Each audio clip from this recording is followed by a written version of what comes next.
Hello दोस्तों, मेरा नाम संदीप है और मेरे यूट्यूब चैनल पर आप सभी का स्वागत है। आज हम पढ़ने वाले हैं क्लास 10th की साइंस, वो भी हिंदी में पढ़ेंगे। जी हाँ दोस्तों, हिंदी में।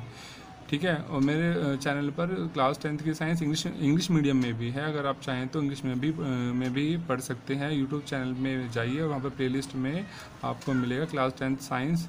ठीक है, वहाँ से भी आप पढ़ सकते हैं। वहाँ पे इंग्लिश मीडियम में मिलेगा। और आप हिंदी मीडियम के बच्चे हैं तो आप हिंदी में भी इसको पढ़ सकते हैं, है ना। मैं इस बार हिंदी मीडियम में इसलिए स्टार्ट कर रहा हूँ क्योंकि कई बार बच्चों को ना इंग्लिश में दिक्कतें आती हैं कि सर मतलब हिंदी मीडियम वाले बच्चों अगर वो यूट्यूब पे सर्च करते हैं तो उन्हें बहुत कम वीडियो मिलती है हिंदी में, है ना। इसलिए मैंने ये मतलब सोचा है कि मैं क्लास 10th की साइंस हिंदी में पढ़ाऊँ सभी बच्चों को। ठीक है, इंग्लिश में भी पढ़ा रहा हूँ, साथ में हिंदी में भी पढ़ाऊँगा। ठीक है, तो आज हमारा जो फर्स्ट चैप्टर है ये है रासायनिक अभिक्रिया एवं समीकरण। आज से हम इस चैप्टर को अपना स्टार्ट करेंगे और ये इसका पार्ट 1 होगा।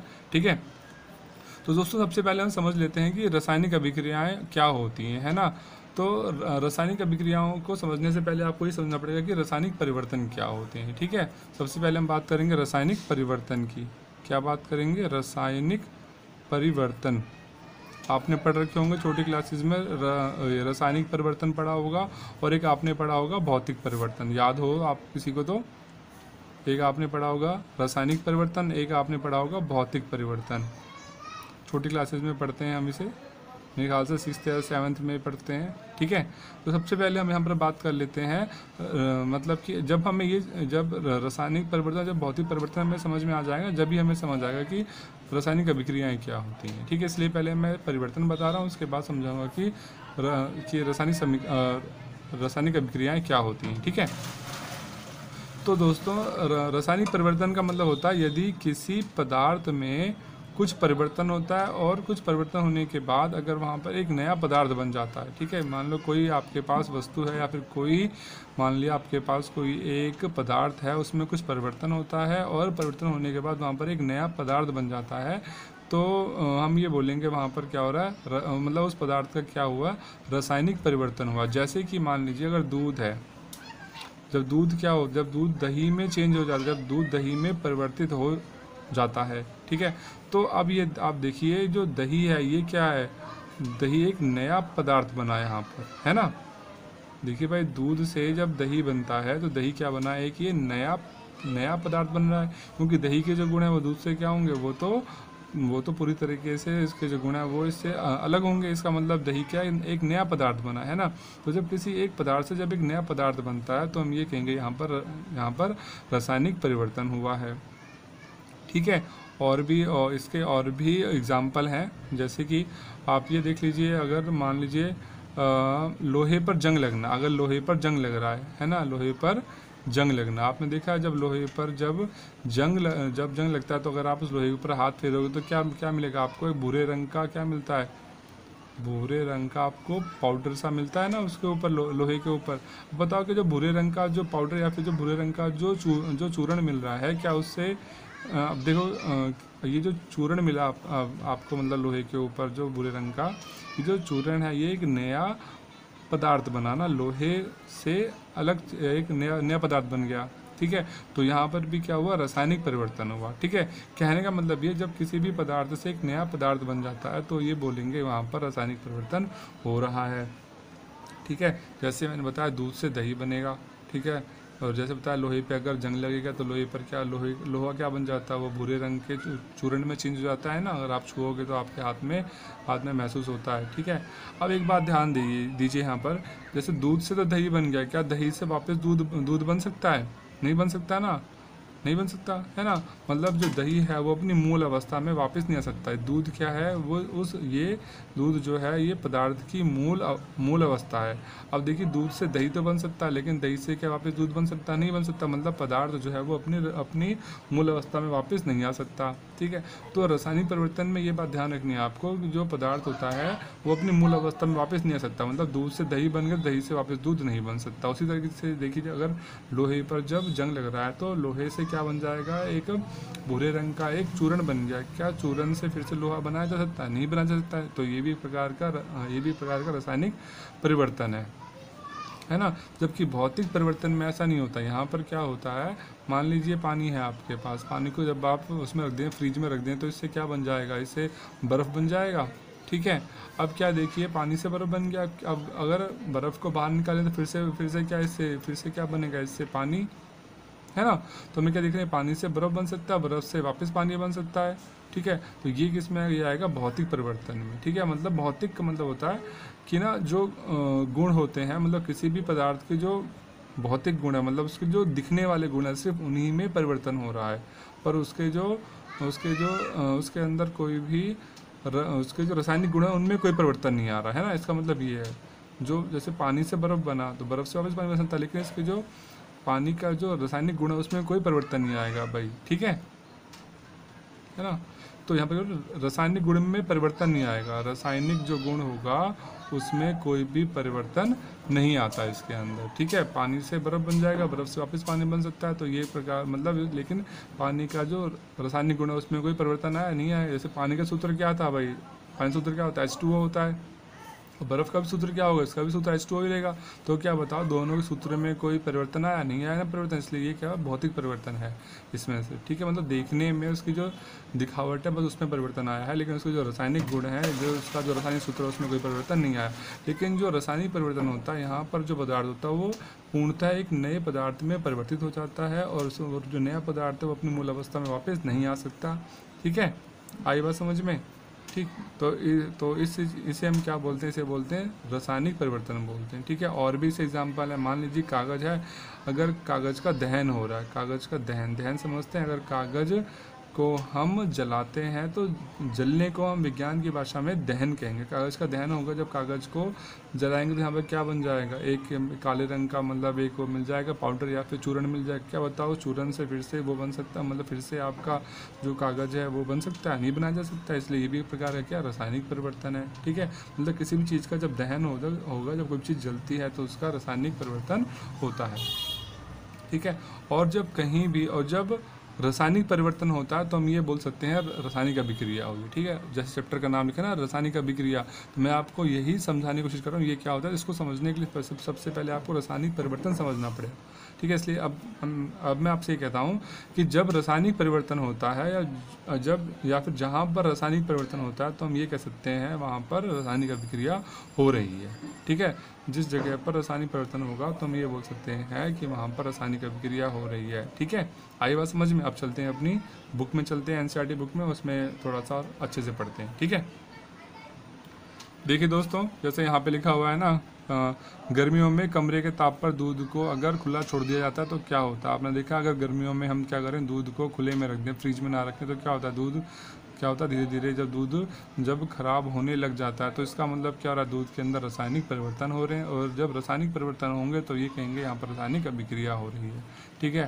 फिर दूसरा एग्जाम्पल देखिए, लोहे का तवा, मतलब लोहे का कोई तसला है, कील है, अगर उसे हम वायुमंडल में हवा में कुछ समय के लिए खुला छोड़ दें तब भी क्या होता है, लोहे पर जंग लगना चालू हो जाता है। तो जंग लगेगा तो क्या होगा, वहाँ पर एक लाल रंग का या फिर एक भूरे रंग का एक चूर्ण बन जाएगा, तो वो भी प्रकार का रासायनिक परिवर्तन है। अंगूर का किण्वन हो जाना, मतलब जब अंगूर जब सड़ता है तो उससे क्या बनती है, शराब बनती है ना, शराब या फिर दारू, है ना। तो ये भी प्रकार का रासायनिक परिवर्तन है।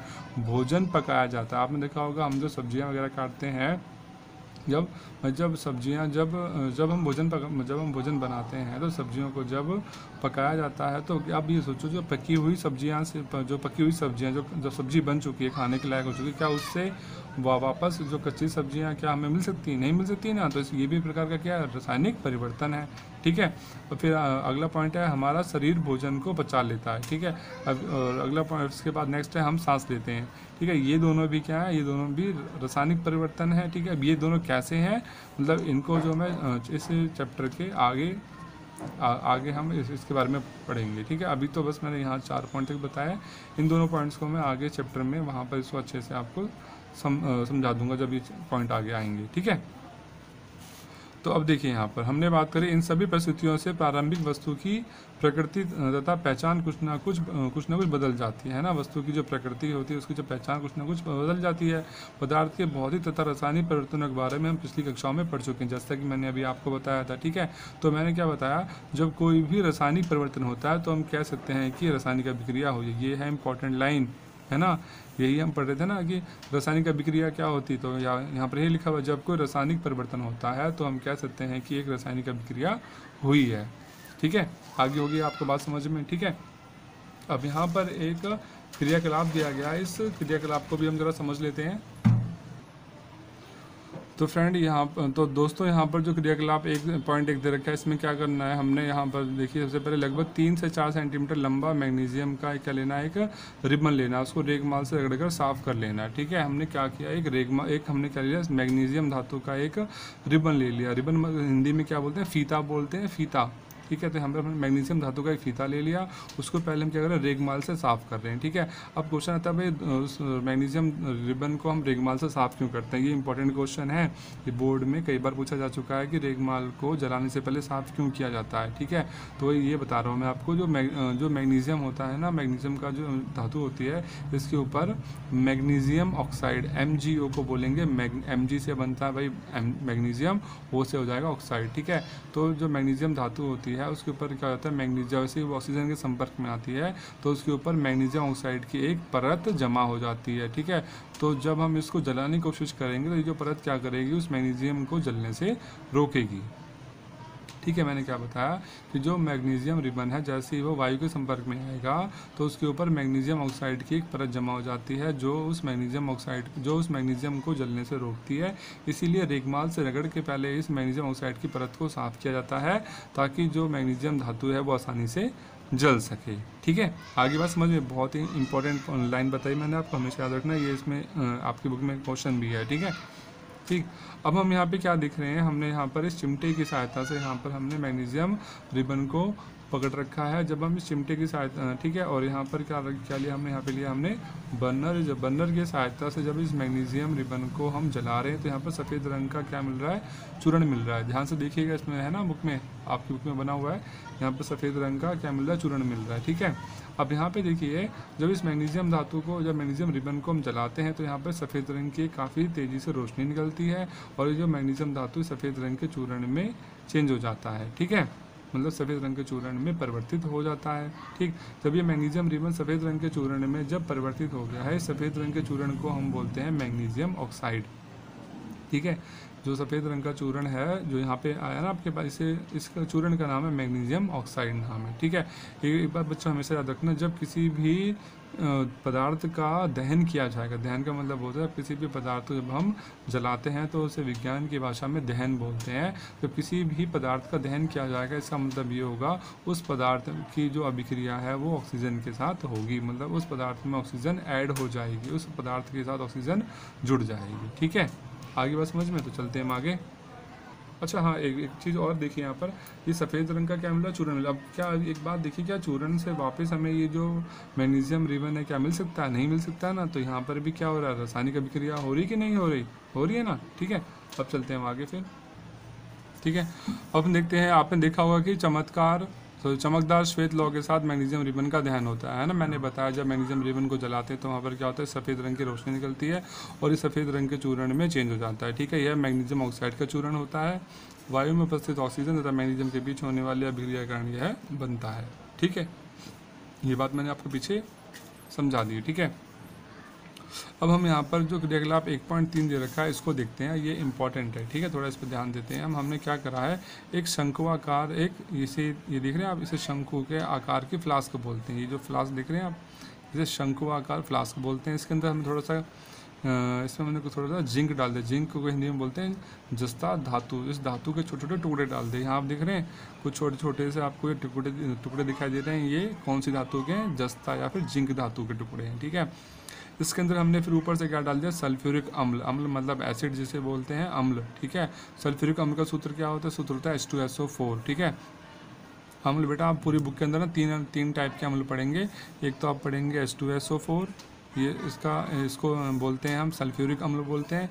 एक पढ़ेंगे आप HCl मतलब हाइड्रोक्लोरिक अम्ल। ठीक है, एक पढ़ेंगे आप HNO3 से बोलेंगे नाइट्रिक अम्ल। ठीक है, फिलहाल तो अभी यहाँ पर जो हम बात कर रहे हैं वो सल्फ्यूरिक अम्ल की बात कर रहे हैं। तो हमने क्या करा, इस फ्लास्क के अंदर क्या डाल दिया, सल्फ्यूरिक अम्ल डाल दिया। ठीक है, जैसे ही हमने इसमें सल्फ्यूरिक अम्ल डाला फिर हमने इसको फ्लास्क को ऊपर से कॉर्क ये लगा दिया। कॉर्क मतलब एक ढक्कन है, उसमें हमने ये लगा दी है कांच की नली। ठीक है, तो हम यहाँ पर क्या देखते हैं, हम यहाँ पर ये देखेंगे कि यहाँ से गैस निकल रही। कौन सी गैस निकल रही है, हाइड्रोजन गैस निकल रही है। ठीक है, तो बेटा आप हमेशा ध्यान रखना एक बात कि जब भी कोई सा भी अम्ल हो और कोई सी भी धातु, जब भी ये दोनों एक दूसरे के साथ अभिक्रिया करेंगी तो कौन सी गैस बनाएंगे, हमेशा हाइड्रोजन गैस उत्पन्न करेंगी। ठीक है, कोई सा भी अम्ल हो और कोई सी भी धातु, कोई सा भी अम्ल और कोई सी भी धातु जब एक दूसरे साथ मिलेंगे तो हमेशा क्या कौन सी गैस बनाएंगे, हाइड्रोजन गैस उत्पन्न करेंगे। कोई सी भी धातु कोई सी भी किसी भी अम्ल के साथ संपर्क में आएगी तो हमेशा कौन सी गैस बनाएगी, हाइड्रोजन गैस। ये कई बार एग्जाम से पूछा जा चुका है ये क्वेश्चन कि कोई मतलब कोई अम्ल है कोई धातु के साथ अभिक्रिया करता है तो बता कौन सी गैस उत्पन्न होगी। ठीक है, तो वहाँ पर अम्ल का नाम हो सकता है दिया हुआ कुछ, मुझे 3 अम्ल बताया, और धातु का नाम दे रखा हो कोई। ठीक है, पर गैस कौन सी बननी है, हाइड्रोजन गैस, ये ध्यान रखना। ठीक है, कोई सा भी अम्ल आ जाए कोई सा भी धातु आ जाए लेकिन गैस हाइड्रोजन बनानी है आपने। ठीक है, ऑलवेज हमेशा ध्यान रखिएगा। ठीक है, आगे बात समझ में। ठीक, अब हम देखते हैं कि अब ऐसे कौन किन किन चीज़ों के आधार पे हम बोल सकते हैं कि रासायनिक परिवर्तन हो रहा है। ठीक है, किन किन चीज़ों के आधार पे ये कहा जा सकता है कि रासायनिक परिवर्तन होता है। तो देखिए यहाँ पर सबसे पहला पॉइंट लिखा गया अवस्था में परिवर्तन। अगर किसी पदार्थ की अवस्था में परिवर्तन आता है, मतलब ठोस अवस्था से, ठोस से वो द्रव में आती है और फिर द्रव से वो अगर गैस में चेंज हो जाती है ना, तो इसी चीज़ को बोलते हैं अवस्था में परिवर्तन। अगर किसी पदार्थ की अवस्था में परिवर्तन आता है तो हम ये कह सकते हैं यहाँ पर क्या हो रहा है, रासायनिक परिवर्तन हो रहा है। फिर दूसरा पॉइंट है रंग में परिवर्तन। अगर किसी पदार्थ के रंग में परिवर्तन आ रहा है तो भी हम कह सकते हैं यहाँ पर क्या हो रहा है, रासायनिक परिवर्तन हो रहा है।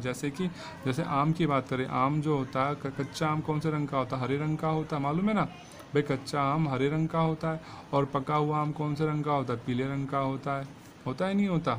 ठीक है, अगर जो आम का रंग चेंज हो गया भाई, आम अभी हरे से कैसा पीला हो गया, मतलब आम के अंदर क्या हुआ, आम के अंदर रासायनिक परिवर्तन हुआ कि नहीं हुआ भाई, उसका रंग चेंज हो गया। तो रंग चेंज होने के बाद क्या होगा, इसके जो गुण है वो भी तो चेंज हो गए भाई। पहले जो कच्चा आम हरे रंग का था इसके गुण अलग होते हैं थोड़े, है ना, और पीला आम तो ये मतलब जो पका हुआ आम पीले रंग का, वैसे गुण अलग हो गए, है ना। तो यहाँ पर क्या देख रहे हैं, जब रंग में परिवर्तन होता है तब भी हम बोल सकते हैं यहाँ पर रासायनिक परिवर्तन हो रहा है। अब देखिए जो कच्चे आम से पका हुआ आम मिल गया, तो बताइए जो पका हुआ आम से क्या हमें वापस से कच्चा आम मिल सकता, नहीं मिल सकता। इसका मतलब ये क्या, रासायनिक परिवर्तन है। ठीक है, तो यहाँ पर हम रंग की बात कर रहे थे, रंग मतलब जब कच्चा आम पीले रंग में परिवर्तित हो रहा है, इसका मतलब रंग में परिवर्तन अगर आता है किसी पदार्थ के, तब भी हम ये कह सकते हैं वहाँ पर रासायनिक परिवर्तन हो रहा है। ठीक है, अगला पॉइंट है गैस का निकास या फिर उत्सर्जन। अगर किसी अभिक्रिया के अंदर गैस उत्सर्जित हो रही है, गैस निकल रही है, तब भी हम बोल सकते हैं यहाँ पर रासायनिक अभिक्रिया, जब हम बोलेंगे यहाँ पर रासायनिक परिवर्तन हो रहा है या फिर रासायनिक अभिक्रिया हो रही है। तापमान में परिवर्तन। ठीक है, लास्ट पॉइंट है इसका, तापमान परिवर्तन। देखिए जैसे अब हमने यहाँ पर ये जो क्रियाकलाप किया था ना, इसी क्रियाकलाप की बात करें, जब हम सल्फ्यूरिक अम्ल में जब हम जस्ता डाल देते हैं ना, जब हम छू के देखेंगे, जब यहाँ से हाइड्रोजन गैस उत्पन्न होगी और उसी दौरान जब हम इस शंक्वाकार फ्लास्क को छुएंगे तो आपको ऐसा महसूस होगा कि शंक्वाकार फ्लास्क है वो थोड़ी गर्म हो गई है, मतलब इसके तापमान में परिवर्तन आ गया। पहले तो एकदम नॉर्मल थी, इसके टेम्परेचर में, इसके तापमान में कोई भी परिवर्तन नहीं था। ठीक है, लेकिन जैसे ही हमने इसमें मतलब सल्फ्यूरिक अम्ल में हमने जस्ता डाला, जब यहाँ पर हाइड्रोजन गैस उत्पन्न हुई तो इसका जो तापमान है वो परिवर्तित हो गया। इसे छू के देखा तो हमें हल्की सी गर्माहट महसूस हुई। मतलब अगर किसी पदार्थ के तापमान में परिवर्तन आता है तब भी हम कह सकते हैं वहाँ पर रासायनिक अभिक्रिया हुई है या फिर हो रही है। ठीक है, आशा करता हूँ आप लोगों को समझ आ रहा होगा। तो हम चलते हैं आगे, रासायनिक समीकरण क्या होता है। ठीक है, इसे मैं ठीक है, अब बात कर लेते हैं हम रासायनिक समीकरण की। तो देखिए हमने अभी ऊपर पढ़ा था कि जब मैग्नीशियम जो रिबन था, जब हम उसको जला रहे थे तो वहाँ पर क्या बन रहा था, एक सफ़ेद रंग का चूर्ण बन रहा था, उसे हम क्या बोल रहे थे, मैग्नीशियम ऑक्साइड बोल रहे थे। ठीक है, तो अगर इसे वाक्य के रूप में किसी रासायनिक अभिक्रिया का विवरण बहुत लंबा हो जाता है, मतलब अगर हम सेंटेंस के रूप में अगर हम किसी रासायनिक अभिक्रिया को लिखेंगे तब तो हमें काफ़ी लंबा सेंटेंस लिखना पड़ जाएगा, है ना। तो इसे संक्षिप्त रूप में भी लिखा जा सकता है। तो इसे शब्द समीकरण के रूप में लिखना सबसे सरलतम विधि है। ठीक है, मतलब जो रासायनिक अभिक्रिया है ना, उसे हम जिन शब्दों से हम उस रासायनिक अभिक्रिया को लिखेंगे, ठीक है, उन्हीं शब्दों को हम क्या बोलते हैं, रासायनिक समीकरण कहते हैं। ठीक है ना, इसे शब्द समीकरण के रूप में लिखना सबसे सरलतम विधि है। या फिर जो अभिक्रिया है उसे जब हम शब्द समीकरण के रूप में लिखेंगे तो इस शब्द समीकरण के रूप को ही हम क्या बोलेंगे, रासायनिक समीकरण कहेंगे। जैसे मैंने बताया अभी, मैग्नीशियम है ना, अभी पीछे हमने पढ़ा था ना, जब मैग्नीशियम के रिबन को हम जला रहे थे वहाँ पर क्या बना, सफ़ेद रंग का चूर्ण बन रहा था। तो वही चीज़ यहाँ देखिए, मैग्नीशियम प्लस ऑक्सीजन बराबर क्या बन रहा था, मैग्नीशियम ऑक्साइड। तो हमने क्या किया, उस अभिक्रिया को हमने क्या कर दिया यहाँ पर शब्दों के रूप में लिख दिया, ठीक है। शब्द यहाँ पर शब्द समीकरण के रूप में लिख दिया, ठीक है। शब्द नहीं, सिर्फ शब्द समीकरण। यहाँ पर हमने क्या किया, उस पूरी अभिक्रिया को एक शब्द समीकरण के रूप में जब लिख दिया है, इस शब्द समीकरण को हम क्या बोलेंगे, रासायनिक समीकरण बोलेंगे, ठीक है। जब किसी रासायनिक अभिक्रिया को हम शब्द समीकरण के रूप में व्यक्त करते हैं तो इसे हम रासायनिक समीकरण कहते हैं, ठीक है। आगे बात समझ में क्या बताया मैंने, कि जब किसी रासायनिक अभिक्रिया को हम जब शब्द समीकरण के रूप में जब लिखते हैं तो इस शब्द समीकरण को ही हम रासायनिक समीकरण कहते हैं, ठीक है। अब ये क्या होता है मैंने बता दिया आपको। जैसे मैग्नीशियम धातु को जब हम जला रहे थे तो मैग्नीशियम की जो अभिक्रिया किसके साथ होनी थी, ऑक्सीजन के साथ होनी थी, बताया था ना मैंने आपको। जब किसी भी पदार्थ को जलाएंगे तो उसकी जो अभिक्रिया होगी हमेशा वो ऑक्सीजन के साथ होती है, ठीक है। यहाँ पर होगी इसकी अभिक्रिया ऑक्सीजन के साथ। तो यहाँ पर इसने क्या बनाया, मैग्नीशियम ऑक्साइड बनाया, ठीक है। तो हमने क्या किया, इस अभिक्रिया को इस सरलतम रूप में जब लिखा है, इस सरलतम रूप को हम क्या बोल रहे हैं, रासायनिक समीकरण कह रहे हैं, ठीक है। अब एक बात यहाँ और ध्यान दीजिए, जो जब हम रासायनिक अभिक्रिया लिख रहे हैं ना, तो इसके दाईं तरफ, सॉरी इसके बाईं तरफ, उल्टी तरफ, लेफ्ट हैंड साइड में जो भी चीज़ें लिखी उन्हें बोलेंगे अभिकारक, और दाईं तरफ मतलब राइट हैंड साइड में क्या बनेगा, उत्पाद बनेगा, ठीक है। अभिकारक का मतलब ये होता है जिन चीज़ों के बीच में अभिक्रिया हो रही है उन्हें अभिकारक बोलते हैं, और इन दोनों के अभिक्रिया करने से जो नया पदार्थ बनेगा उसे क्या बोलेंगे, उत्पाद बोलेंगे, ठीक है। आशा करता हूँ आपको समझ आ गया होगा। तो चलते हैं हम आगे। अब हम देखते हैं रासायनिक समीकरण कैसे लिखे जाते हैं। क्या रासायनिक समीकरण के निरूपण की इससे भी संक्षिप्त विधि है, मतलब पीछे तो हमने पढ़ा पूरा नाम लिखा हुआ था, मैग्नीशियम प्लस ऑक्सीजन, है ना। एक मिनट दिखा दूँ आपको, देखिए अभी हमने यहाँ जो पढ़ा, यहाँ तो पूरा नाम लिखा था, मैग्नीशियम प्लस ऑक्सीजन बराबर मैग्नीशियम ऑक्साइड, ठीक है। पर अब हम क्या करेंगे, देखेंगे क्या इससे भी कोई दूसरा तरीका है जिससे हम रासायनिक समीकरण को छोटा से छोटा और आसान भाषा में लिख सकते हैं। तो है भाई, मैग्नीशियम का मतलब, मैग्नीशियम है, इसका चिन्ह क्या है, इसका सिंबल क्या है। मैग्नीशियम को के लिए हम क्या इस्तेमाल करते हैं, Mg लिखते हैं। ऑक्सीजन के लिए क्या लिखते हैं, O2 लिखते हैं, है ना। तो हम क्या कर सकते हैं, जो मैग्नीशियम में तो जो भी तत्व यहाँ पर इस्तेमाल मतलब प्रयोग में लाए गए हैं, अगर हम उनकी जगह पर उनके जो सिंबल हैं अगर उनका प्रयोग करते हैं तो हम इस रासायनिक समीकरण को और भी छोटे रूप में लिख सकते हैं, ठीक है। तो शब्दों की जगह रासायनिक सूत्र का उपयोग करके रासायनिक समीकरणों को अधिक संक्षिप्त अथवा उपयोगी बनाया जा सकता है ना। मैंने बताया आपको कि जो रासायनिक समीकरण है वहाँ पर हम क्या करेंगे, हम शब्द की जगह क्या लिखेंगे, रासायनिक सूत्र का प्रयोग करेंगे। इससे जो आपके अभी जो रासायनिक समीकरण होंगे वो छोटे हो जाएंगे काफ़ी, और उपयोगी भी काफ़ी रहेंगे, ठीक है। रासायनिक समीकरण किसी रासायनिक अभिक्रिया को दर्शाता है, ठीक है। जैसे ये हमने लिखा, ये जो रासायनिक समीकरण है ये रासायनिक अभिक्रिया को दर्शा रहा है कि मैग्नीशियम और ऑक्सीजन के बीच में अभिक्रिया हो रही है और क्या बन रहा है, मैग्नीशियम ऑक्साइड बन रहा है यहाँ पर, ठीक है। तीर के निशान के बाईं ओर, जो तीर का निशान है इसके बाईं ओर तो क्या लिखे जाते हैं, अभिकारक लिखे जाते हैं, और दाईं तरफ उत्पाद लिखे जाते हैं, ठीक है। अब इसके बाद बात करते हैं कि संतुलित और असंतुलित समीकरण क्या होते हैं, ठीक है। संतुलित और असंतुलित समीकरण, तो देखिए तीर के निशान के बाईं ओर और दाईं ओर के तत्वों के परमाणुओं की संख्या की गिनती कर उसकी तुलना करें। मतलब तीर का जो निशान है इसके दाईं ओर ये और बाईं ओर, यहाँ पर जो तत्व लिखे गए इनके जो परमाणुओं की संख्या अगर उसकी तुलना करते हैं, अगर दोनों तरफ के जो परमाणुओं की संख्या है अगर वो बराबर रहती है तब तो इस समीकरण को बोलेंगे संतुलित समीकरण। लेकिन अगर ये संख्या जो है परमाणुओं की दोनों साइड बराबर नहीं आती तो इसे बोलेंगे असंतुलित समीकरण, ठीक है। तो मैं इसका ज़रा थोड़ा सा आपको ना एक मतलब पेज पे लिख के थोड़ा सा समझा देता हूँ, ठीक है। आगे देखते हैं। देखिए जैसे मैंने यहाँ पे लिखा मैग्नीशियम जमा ऑक्सीजन तीर का निशान लगाया बराबर, मतलब इसको बोल सकते हैं, और यहाँ लिखा मैंने MgO लिखा, ठीक है। तो हमने सबसे पहले तो चेक करना है कि जो समीकरण हमने लिखा है ये संतुलित है या नहीं है। तो इसके लिए सबसे पहले आपने क्या करना है, इसलिए सबसे पहले तो आपने इस रासायनिक समीकरण के अंदर जितने भी तत्व हैं उन सभी के नाम आपने यहाँ पर नोट कर लेने साइड में। तो इसमें अंदर क्या क्या है भाई, जो आपने रासायनिक समीकरण लिखा है इसमें अंदर पहले तो मैग्नीशियम लिखा हुआ है तो मैग्नीशियम लिख लिया, फिर क्या लिखा ऑक्सीजन तो ऑक्सीजन लिख लिया। अब इस साइड देखें, इस साइड भी क्या है, इस साइड मैग्नीशियम और ऑक्सीजन है, ये हम पहले लिख चुके हैं तो इसको दोबारा नहीं लिखेंगे। अब यहाँ लिखेंगे लेफ्ट हैंड साइड, है ना, LHS पढ़ रखा है ना मैथ्स में, यहाँ लिखेंगे RHS राइट हैंड साइड। अब हम क्या देखेंगे मैग्नीशियम के जो परमाणु हैं वो उल्टी साइड मतलब लेफ्ट हैंड साइड में इनकी संख्या कितनी है। देखिए यहाँ पर सिर्फ Mg लिखा है, M के अगर मैं 1 लगा दूँ तो 1 इंटू एम जी हो जाएगा, तो एम जी आएगा। मतलब एम जी यहाँ पर है कितना, एक ही तो है एम जी। एम जी के आगे पीछे कोई नंबर नहीं लिखा, मतलब एक है ये, ठीक है। एम जी की संख्या इधर कितनी, एक है। अगर एम जी की संख्या फिर देखें कि राइट साइड में, मतलब तीर के निशान के इस तरफ कितनी है, यहाँ पर कितनी एम जी है, एक ही एम जी, आगे पीछे कोई नंबर नहीं लिखा, मतलब एक है। अब देखें लेफ्ट साइड में ऑक्सीजन, यहाँ पे ऑक्सीजन है, तो देखें ऑक्सीजन की संख्या कितनी है, यहाँ पर O2 लिखा है, मतलब ऑक्सीजन कितने हैं, 2 है, यहाँ 2 लिख दिया हमने।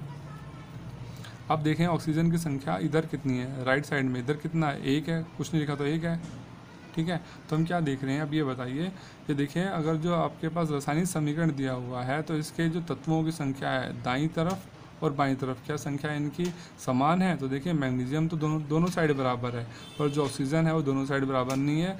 दाईं लेफ्ट साइड में 2 ऑक्सीजन है और राइट साइड में 1 ऑक्सीजन, मतलब अभी जो समीकरण है ये संतुलित नहीं है। इसे क्या बोलेंगे, इसे हम बोलेंगे असंतुलित समीकरण। इस प्रकार का जो समीकरण होगा उसे बोलेंगे असंतुलित समीकरण, ठीक है। असंतुलित समीकरण का मतलब ये होता है जब तीर के निशान के दोनों ओर के जो तत्व हैं उनकी परमाणुओं की जो संख्या अगर वो बराबर नहीं है, तो इस प्रकार के समीकरण को बोलेंगे असंतुलित समीकरण, ठीक है। अब हमने इसके आगे ये सीखना है कि जो संतुलित समीकरण है, जो असंतुलित समीकरण है, इसको हम संतुलित कैसे बना सकते हैं, ठीक है।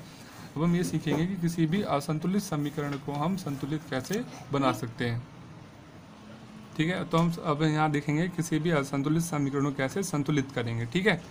तो इसको भी करने के लिए बहुत ही आसान है। जैसे अभी मैंने अभिक्रिया लिखी ना, ये Mg जमा O2, अब इसी को हम देखते हैं कैसे संतुलित कर सकते हैं, ठीक है। इसे काट देते हैं, जो मैंने यहाँ बीच में लिखा है असंतुलित समीकरण, इसे हम बनाएंगे संतुलित। तो कैसे करेंगे, देखो भाई, किसी भी असंतुलित समीकरण को जब हम संतुलित बनाना चालू करेंगे ना, सबसे पहले आपने क्या करना है, धातुओं को दोनों साइड बराबर करना है। धातुओं को सबसे पहले आपने क्या ध्यान देना है, सबसे मेन पॉइंट तो ये, सबसे पहले आपने ये ध्यान देना है कि दोनों अगर समीकरण के अंदर कोई धातु आ रही है तो आपने ये ध्यान देना उस धातु के जो संख्या है वो लेफ्ट साइड में और राइट हैंड साइड में वो बराबर होनी चाहिए। अगर वो बराबर नहीं, सबसे पहले आपको उसे बराबर करना पड़ेगा, ठीक है। उसके बाद फिर हमें देखना है अगर उस समीकरण के अंदर कोई आधातु है तो उस आधातु को भी आपने क्या करना है, दोनों साइड बराबर करना है। फिर उसके बाद देखेंगे थर्ड पॉइंट पे कि अगर समीकरण के अंदर हाइड्रोजन है तो फिर देखेंगे उस हाइड्रोजन को कैसे संतुलित करेंगे, ठीक है। इन चीज़ों का ध्यान रखना है, उसके बाद आपकी जो समीकरण होगा वो संतुलित हो जाएगा, ठीक है। तो सबसे पहले आप देखिए यहाँ पर जो आपके पास समीकरण दिया हुआ है, इसी को अगर हम हल करें तो यहाँ पर मैग्नीशियम और ऑक्सीजन है। अब बताइए इसमें से मैग्नीशियम और ऑक्सीजन में से कौन सा धातु है और कौन सा अधातु है। तो मैग्नीशियम तो क्या बेटा, ये धातु है, और जो ऑक्सीजन क्या है, ये अधातु है, ठीक है। जितनी भी गैसें होती हैं वो सारी अधातु में आती हैं, जैसे कि हाइड्रोजन हो गया, ऑक्सीजन हो गया, क्लोरीन, फ्लोरीन, है ना, ये सारी गैसें हैं, ये सारी किस में आती हैं, अधातु में आती हैं। सबसे पहले आपने तो यहाँ पर धातु आ रहा है, तो सबसे पहले आपने करना है धातु को बराबर करना है। तो देखिए धातुओं की संख्या इधर कितनी है, एक है, इधर भी कितनी है, मतलब धातु तो पहले से बराबर है।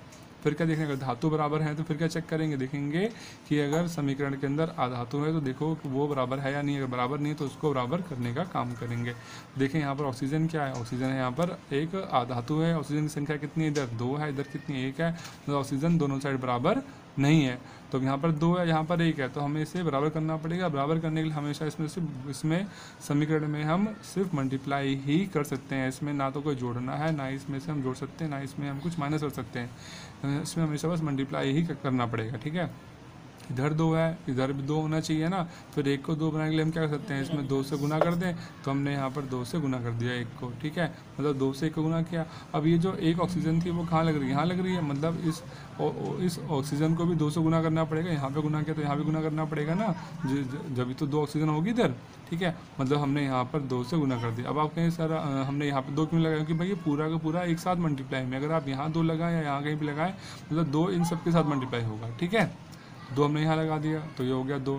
अब देखिए पर ये जब 2 हमने यहाँ लगा दिया तो 2 तो Mg मैग्नीशियम के साथ भी लिखा हुआ है, मतलब मैग्नीशियम की संख्या भी यहाँ कितनी हो गई, अब 2 हो जाएगी, फिर तो होगी नहीं होगी, ठीक है। हमने क्या देखा कि जब हमने यहाँ पर 2 से गुना कर दिया, यहाँ 2 लगा दिया, 2 तो Mg के साथ भी मल्टीप्लाई हो रहा है, ऑक्सीजन के साथ भी मल्टीप्लाई हो रहा है, तो यहाँ पर मैग्नीशियम की संख्या भी कितनी हो गई, 2 हो गई। जब इधर मैग्नीशियम 2 हो गए तो यहाँ भी कितने होने चाहिए, 2, पर यहाँ पर कितना 1 है, तो इधर भी क्या करना पड़ेगा आपको, 2 से गुना करना पड़ेगा। मतलब यहाँ जो मैग्नीशियम लिखा है उसको भी 2 से गुना करना पड़ेगा। अब देखिए दोनों साइड मैग्नीशियम और ऑक्सीजन की संख्या क्या है, ये समान हो गई नहीं हो गई। तो अब ये जो समीकरण बन के आया ना आपके पास, कौन सा समीकरण, ये वाला 2Mg + O2 बराबर में 2MgO, ये जो समीकरण बन के आया आपके सामने, इस समीकरण को क्या बोलेंगे, इसे बोलेंगे संतुलित समीकरण बोलेंगे। क्या बोलेंगे, संतुलित समीकरण। ठीक है, ठीक। ये तो मैंने एक इसका एग्जाम्पल लेके बता दिया, इसके कुछ और भी एग्जाम्पल हैं, मैं उन्हें भी आपको अच्छे से समझा देता हूँ। ठीक है, आगे देखते हैं दोस्तों। मैंने दूसरा एग्जांपल लिया, ये लिखा हुआ है 3Fe जमा H2O बराबर है Fe3O4 जमा H2। ठीक है, अब हमें सबसे पहले तो ये चेक करना है ये संतुलित है या नहीं है। अगर संतुलित नहीं है तो हमें इसे संतुलित बनाना पड़ेगा। ठीक है, तो कैसे करेंगे हम, तो मैंने सबसे पहले क्या बताया, इस समीकरण के अंदर जितने भी तत्व दे रखे हैं उन सभी के आप यहाँ पर नाम नोट कर लीजिए। इसके अंदर क्या दे रखा है, Fe दे रखा है, Fe का मतलब होता है आयरन, लोहा। ठीक है, H2 मतलब हाइड्रोजन दे रखा है, H लिख लिया हमने। फिर क्या दे रखा है, ऑक्सीजन। ठीक है, अब इधर देख लीजिए कि तीर के निशान के दूसरी तरफ भी लिख लीजिए कौन कौन से तत्व लिखे हुए हैं। Fe का आपने नाम नोट कर लिया, ऑक्सीजन लिखा, ऑक्सीजन भी आपने लिख लिया। फिर क्या लिखा है, हाइड्रोजन, हाइड्रोजन भी आपने यहाँ पे नोट कर लिया। ठीक है, अब यहाँ के लिखेंगे लेफ्ट हैंड साइड लिखेंगे, यहाँ लिखेंगे राइट हैंड साइड। ठीक है, इस तरीके से आपने क्वेश्चन को सॉल्व करना है। मतलब जो भी समीकरण आएगा अगर वो असंतुलित है तो हमें इस तरीके से उसे संतुलित बनाना होगा। ठीक है, सबसे पहले मैंने क्या बताया था, क्या चीज़ चेक करनी है हमने, अगर समीकरण में देखना कोई धातु है या नहीं है। ठीक है, अगर कोई धातु है सबसे पहले हम क्या करेंगे, उस धातु को बराबर करेंगे। फिर क्या देखेंगे, समीकरण के अंदर कोई अधातु है या नहीं। अगर कोई अधातु है तो धातु के बाद हम क्या बराबर करेंगे, अधातुओं की संख्या बराबर करेंगे। फिर तीसरे नंबर पे देखेंगे हाइड्रोजन की संख्या। ठीक है, तो सबसे पहले इसमें क्या देखना है, धातु देखिए, आयरन, Fe, हाइड्रोजन और ऑक्सीजन में से कौन धातु है। तो क्या देखते हैं, Fe क्या, ये धातु, लोहा धातु होता है, तो हमने इसकी संख्या को बराबर करना है। तो पहले देखिए कि लोहे की संख्या है कितनी, तो लेफ्ट साइड में कितना लोहा लिखा है, 3Fe लिखा, मतलब लोहे की संख्या कितनी है, 3 Fe की। इस साइड कितना लिखा हुआ है, Fe 3, मतलब Fe का मान कितना है, 3 है। अब पहले इन सबके मान नोट करते हैं। हाइड्रोजन कितना है इधर, 2, इधर कितना हाइड्रोजन है, इधर हाइड्रोजन है 2। ऑक्सीजन कितना है इधर, 1, इधर कितना ऑक्सीजन है, 4। ठीक है, ये आ गया। अब सबसे पहले हमने देखना है जो धातु दे रखी है उसको बराबर करना है। तो धातु तो हमारे पास दोनों तरफ बराबर है। फिर क्या देखना है, अधातु को बराबर करना है। तो अधातु में क्या आ रहा है, ऑक्सीजन आ रहा है। ऑक्सीजन कितनी है इधर, 1 है, इधर कितनी ऑक्सीजन, 4 है, मतलब ऑक्सीजन बराबर करनी पड़ेगी। तो 4 को तो हम कुछ कर नहीं सकते, तो 1 का हमें क्या बनाना है, 4। तो क्या करेंगे, 1 को हम 4 से गुना कर देंगे। अब देखिए एक ऑक्सीजन लिखी कहाँ है, यहाँ लिखी हुई है, एक ऑक्सीजन यही तो है, तो इसको 4 से गुना करना पड़ेगा। तो 4 हम यहाँ लगा देंगे इसके आगे। ठीक है, तो 4 हमने यहाँ गुना करना पड़ा। तो ये ऑक्सीजन कहाँ लिखी थी, इधर लिखी थी ना यहाँ पे, तो इस ऑक्सीजन के आगे हमने 4 लगा, 4 यहाँ लगाएंगे, इस पूरी के आगे लगाएंगे 4। ठीक है, ये तो होगी 4। अब देखिए पर 4 के साथ तो ये हाइड्रोजन भी गुना हो रहा था, तो पहले कितनी हाइड्रोजन थी, 2, अब कितने हो जाएंगे, 4 दूनी 8, ये दोनों गुना हो जाएंगे आपस में, ये नंबर। ठीक है, और 4 दूनी 8 हो जाएगी हाइड्रोजन, मतलब इस तरफ हाइड्रोजन कितनी हो गई, अब 8, पहले कितनी थी 2, लेकिन 4 से गुना करके कितनी होगी 8। पर इधर कितनी हाइड्रोजन है, देखिए इधर तो हाइड्रोजन कितनी है, 2 रहेगी ना। ठीक है, सबसे पहले मतलब जब हमने इसमें 4 से गुना कर दिया, इधर तो हाइड्रोजन 8 हो गई, इधर कितनी होगी, इधर 2 ही है, तो इसको भी 8 करना पड़ेगा। तो क्या करें, यहाँ पर भी 4 से गुना कर दें, 4 से गुना कर दें तो कितना हो जाएगा, 8। ठीक है, 4 दूनी 8, 4 दूनी 8। ठीक है, तो अब देखते हैं कि जो हमारा समीकरण है, मतलब जो तत्वों की संख्या दोनों साइड बराबर है या नहीं है। तो देखें भाई Fe दोनों तरफ 3 3 है, इधर हाइड्रोजन कितनी है, 8 है, इधर भी हाइड्रोजन 8 है, इधर ऑक्सीजन कितनी है, 4 है, इधर कितनी ऑक्सीजन 4, मतलब हमारा जो समीकरण है वो संतुलित हो चुका है। और ये जो समीकरण हमारे पास बन के आया कितना, 3Fe जमा 4 H2O, तीर का निशान, या फिर उसे हम गिव्स बोलते हैं, या फिर बराबर Fe3O4 जमा 4H2।